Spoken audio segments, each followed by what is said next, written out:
Hello everyone and welcome to another FPL video here on the channel I Sabi FPL. My name is Silas Thomas. Today we'll be going through my team selection for Game Week 7.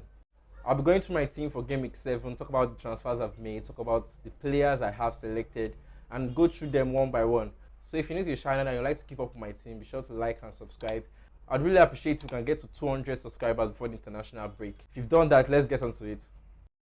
So as usual, before we go through my team, I'll talk about how I did in Game Week 6, go through how my players did, and finally talk about how the game week was. So for Game Week 6, I ended up with 54 points. Nothing much to see here. I think the only disappointment was that Brighton wasn't able to keep the clean sheet against Leicester, which I quite almost expected. But Leicester are still a very good attacking team, despite them being bad so far this season. I think on any other day, Brighton would have been able to keep the clean sheet, but Leicester kind of took them by surprise with the first goal that came in just the first minutes from Iheanacho. But they attacked the game quite well and got back to a 5-2 win.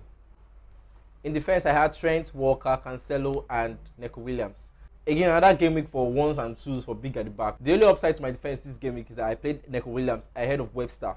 And this seems to have worked out quite well because Neco Williams picked up the assist from a penalty. And despite the fact that Nottingham Forest weren't that good, Neco Williams was still much in the attacking play and was still way up forward.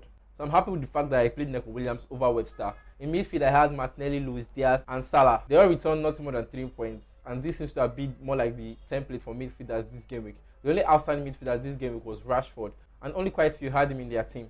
So the major part of these 54 points for Game Week 6 was my attackers, which returned. Tony returned 17 points, of course, back of his hat trick, and it was flying in confidence in the game. Jesus returned 1 point. And then Kane was my captain, returned 9 points, and altogether gave me a total of 18 points. I'm particularly happy with the fact that I made the decision to captain Kane over Salah. It was pretty much close for me down to the deadline. For those who followed my deadline space, you saw how I was saying it, and I eventually went for Kane. So that's it. My bench, I had Ward, Webster, Andres Pereira, and Bailey. Bailey is becoming a bit of a troll for FPL managers this season because it's either playing or it's not playing, and when he plays, he either gets those returns. And it was so painful because his goal was what wiped out the clean sheet for Man City, and I had double City defense.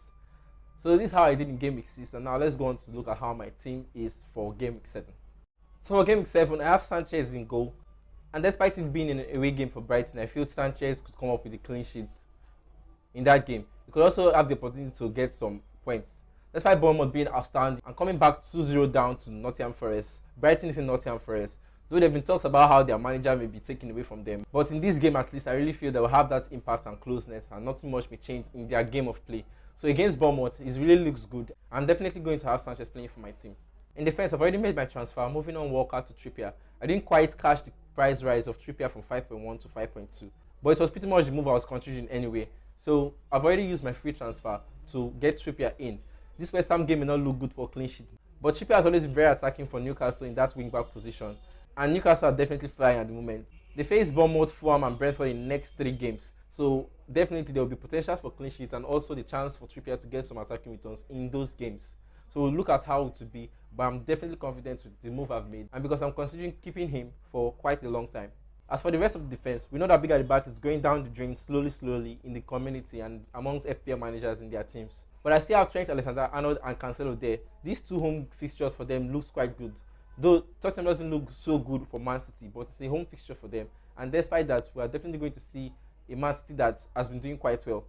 Also, even if later on I will look forward to moving Cancelo on, it's definitely not going to be anytime soon, maybe on my wildcard. But I'll talk more about that later. So I have Trent basically because it's a home fixture and they play Wolves. Wolves are not a very attacking side. They seem to kind of, if they get the opportunity to get a goal, they'll rather just hold back than go for more. And also, they're still a very good defensive side. So despite the fact that they may hold Liverpool, I really feel that Liverpool have the opportunity to keep a clean sheet in this fixture. I've already talked about Bournemouth, so I'm definitely playing Webster ahead of Neco Williams this game week because Neco Williams face Leeds, and Leeds are still very attacking generally. In my midfield, I have Martinelli and then Diaz and Salah for both the Wolves game. So I didn't do a team selection video for Game Week 6, but I moved Rodrigo to get Diaz ahead of Game Week 6, and Diaz against these Wolves sides may not look bad also. The thing about Salah definitely is that Salah is playing wide and is trying to create chances. Salah has more chances created this season than any other FPL season he has played. So it definitely looks like there's a change in tactic, and Salah is trying to be more of the creative force in that Liverpool side. More of the creativity for Liverpool has come down the right side and not the left anyway. So I feel like Salah is definitely out there to create For Salah price at 13 million, we definitely want the goals and not just the chances created or assists he could have the chance to give. So I quite understand why a lot of managers are still transferring him out. Though it's not quite hard the price drop, but me personally, I'm looking to transfer him out. I'll talk about it after showing my forward line. And then Martinelli for the Everton fixture doesn't look bad also. It's a home game for them, and we've heard rumors that Pickford has picked up an injury in the training ground, so definitely Begovic is going to cover. We saw how Pickford did astonishing well against Liverpool last game week.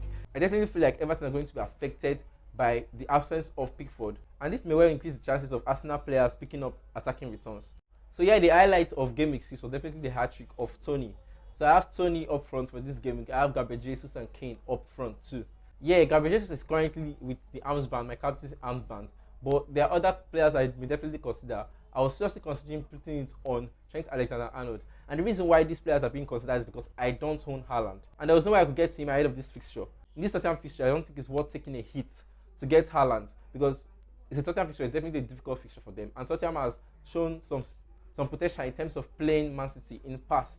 So this fixture is not going to be all easy for Man City. But you bet that if anyone's going to get a goal for Man City, it's definitely going to be Haaland. So if you have him, I definitely advise to captain him ahead of other players this game week. But because I don't own him, Gabriel Jesus is my captain, and I'm looking forward to seeing how they'll do. I've already talked about the fact that Everton are missing Pickford in goal. So this may well increase the appeal of Gabriel Jesus, and I'm hopeful that he could come up with some attacking returns. To talk about Gabriel Jesus, I'm looking forward to moving him on ahead of game week 8. And this is because I'm planning on getting Mitrovic. I'll definitely want Mitrovic, not for this fixture, but for the game week 8 fixture against Nottingham Forest. That will look very good.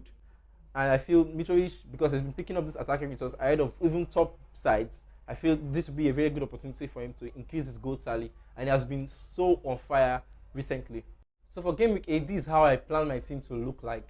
I will take out Sanchez for Pope in goal, and then have him for that game week. I'll also take out Gabriel Jesus for Mitrovic, and this will be the major source of funds to upgrade Sanchez to Pope.